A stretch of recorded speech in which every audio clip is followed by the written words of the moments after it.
since I got back from the cabin, I feel like the enemy has been attacking because so many breakthroughs happened while I was there at the cabin, as far as just writing about Armani's life and just the grieving process and just getting through that and just getting to the other side, like leaving transformed is something that happened, and trusting God with everything is kind of the mission of what that whole experience was. Even the ministry, you know, I gave it back to him fully, and I gave a new idea to him. And I was like, please just, you know, it's in your hands. I'll consecrate it back to you. I want you to do what you want to do with it through me. So please help me get there. Please take care of our needs. Please, you know, the desires of our heart, and all these things were happening while in Tennessee at the place that Armani was at during his last week of life. But since I got back, it's just been like not good. My routine has been off of getting up early in the mornings, and I just feel like I don't have that spark, you know, that I did before I went to the cabin and while I was at the cabin. And while I was actually there, this happened, and this was kind of part of the series of like attacks. While I was there, it wasn't the mug, but mug on the square coffee, but it was just coffee at the cabin. I had my coffee right here, and then before you know it, I'm just like, I think I was like on my phone with the Bible here, I just somehow boot over my coffee, and it was like full. It was full. It was very full. Went all over the keyboard of my MacBook, went all over my Bible. And I was like, which one do I say first? The word of God or the $1,500 computer? You know, so I'm kind of like shaking them both. I'm shaking. I'm like, Lord, I love this Bible, but I could get a new one for $40. This put it in a bucket of rice. Yeah, exactly. Yeah, for real. So I'm over here like scrambling, y'all. Let me move this so I don't have a repeat incident of that. I'm over here scrambling, right? I'm just like, what the heck? And you know, I'm getting paper towels. I'm brushing it off, and I'm like trying to clean up. I'm like, what an idiot! I'm so dumb. Why did I do that? But luckily everything was still working, you know, for like 20 minutes. And I'm on the phone with Kelly, the Airbnb owner at this time. And she's telling me some gems, you know, she's telling me about the 15 minutes thing. And I'm like, man, I got to take some of these notes for the book and just like for life. And I go to like start typing, and then my U and my J and my M all did not work. And I was like, I'm here writing a book, and it's Sunday. I got here Friday night. I have all week, and my keys aren't working. I cannot write a book without keys. And I'm on the phone with her. We're scrambling. She's like, you can ask my mom if you can borrow her MacBook. And I was like, oh, that's so sweet, but I don't know, you know? And she's like, you can voice text it or whatever. And I'm like, no, you can't. You got to write. When you're a writer, you just got to write. And then so I scrambled. I go to Walmart, and the Walmart is 40 minutes away from this cabin. It was literally got to go through the winding roads, get to Walmart. Crazy story happened about Walmart, and that'll be in the book. But when I get there, I basically encounter this man who's just reminds me of my father, just incredible stuff. And I was really blessed by this man. So I was so excited that the Lord brought me to this Walmart, and I even made a couple of videos about this. So I'll save that for another time. But while I'm there, a guy named John ends up selling me like a little computer, like an HP, and also a keyboard that I can hook up to this just in case. Because I don't want to have to like get the keyboard didn't work, go back and be like, all right, now I got to get the computer. So I just got both at the time. The computer was kind of a good deal. HPs aren't super expensive. And the Lord kind of put on my heart that Catherine's going to need a computer for her new job at Thread at the church. So I get back, and then I try the HP, not really feeling it. Once you go Mac, you can't go back. And then, so I type it all out and all this stuff, but then I get home and I have to like, all right, let me take this computer in. So then boom, I take it in. They're saying it's going to be like $1,100 to change everything out, because once there's liquid damage, it's done. You know, even one of the ports wasn't working for the chargers. The battery was dying quicker and quicker. The guy was like, yo, it's $1,100 to fix it. It's $1,200 for a new one. I was like, all right, well, we know. Yeah, I'm smart enough to know economically what's the best decision to make. So, you know, he convinced me to get the Apple Care. Next thing you know, it's $1,500 walking out the door for 3 years protection. So that never happens again. Right.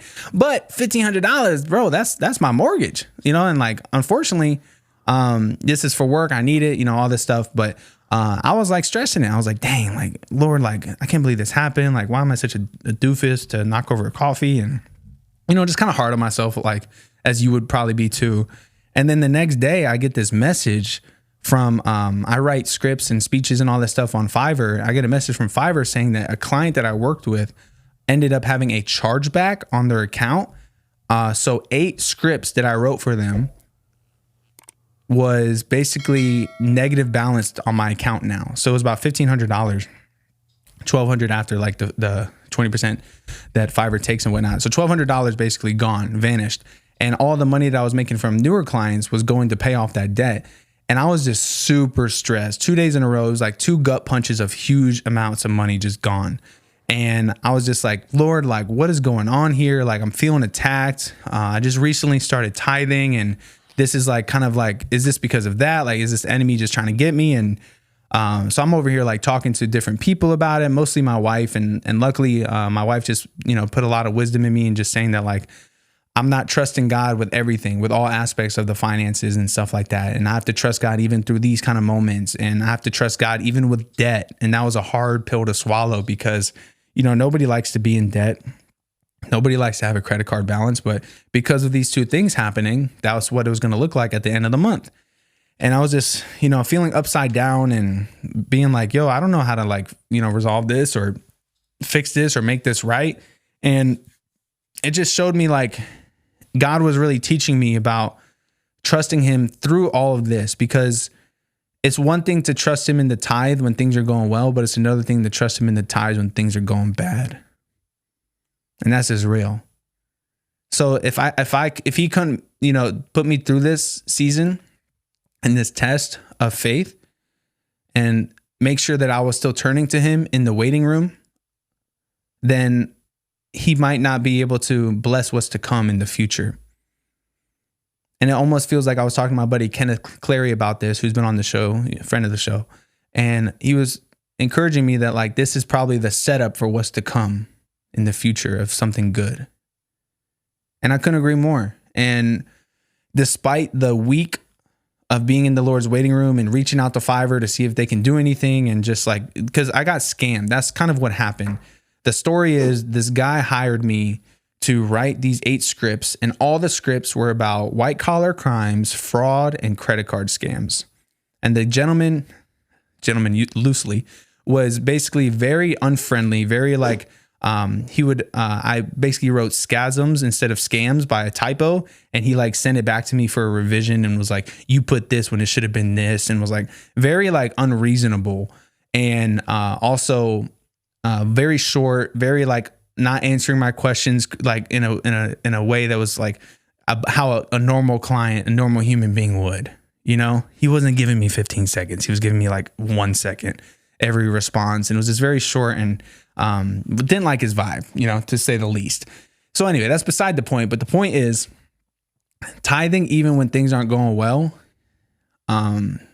is we're called to that. We're called to be obedient. The first fruits are his, no matter what situation's going on. Lord, I trust you. Here's the first 10. And I've gotten a really great message about that from my church. Alex Berkins gave me a call the other night, and we just were talking about it for probably an hour about just the truth behind it, the scriptures behind it in Malachi, testing God in the tithe that it says in Malachi.